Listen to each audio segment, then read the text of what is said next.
राधे राधे, जय श्री कृष्णा। मैं निर्मला पांडे अपने चैनल पे आप लोग का स्वागत करती हूँ। कैसे हो हमारे यूट्यूब फैमिली? बड़े को प्रणाम है, छोटे को आशीर्वाद की कामना करती हूँ। आज छोटा सा मैं खिचड़ी का गीत गा रही हूँ, आप लोग सुने। सभी भाई लोग सुनना, बहन लोग कितने भाव से आप लोग का इंतजार करती हैं। जय श्री राम। आयल खिचड़ी का महीनवा सुधी आया वै बलमु। आयल खिचड़ी का महीनवा सुधी आया वै बलमु। सुधी आया वै बलमु, हो सुधी आया वै बलमु। हमरे माई बिनय दरवा के कर बलमु। हमरे माई बिनय दरवा के हो कर बलमु। माई जो होती हमके बान्हती गठरिया पिया, बान्हती गठरिया हो।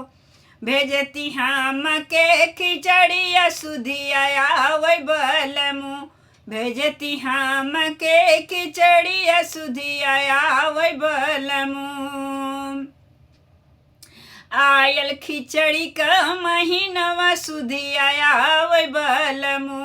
आयल खिचड़ी का महीनवा सुधी आया वै बलमु। बाबा जो होते हमके लेते चुनरिया हो, लेते चुनरिया हो। हमरे बाबा कई सुधिया बड़ सतावै बलमु। हमरे बाबा जी का सुधिया बड़ सतावै बलमु। आयल खिचड़ी का महीनवा सुधी आया वै बलमु। भौजी हमारे नाही बान्है गठरिया पिया, बान्है ना गठरिया हो।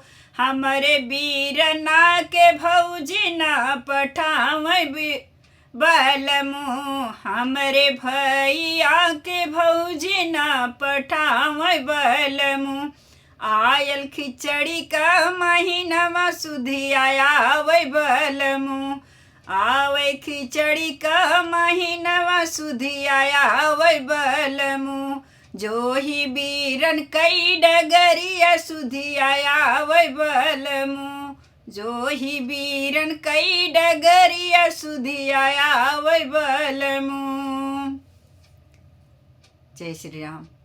सब लोग, भाई लोग, बहन लोग, यही एक रिश्ता है। सभी को राधे राधे।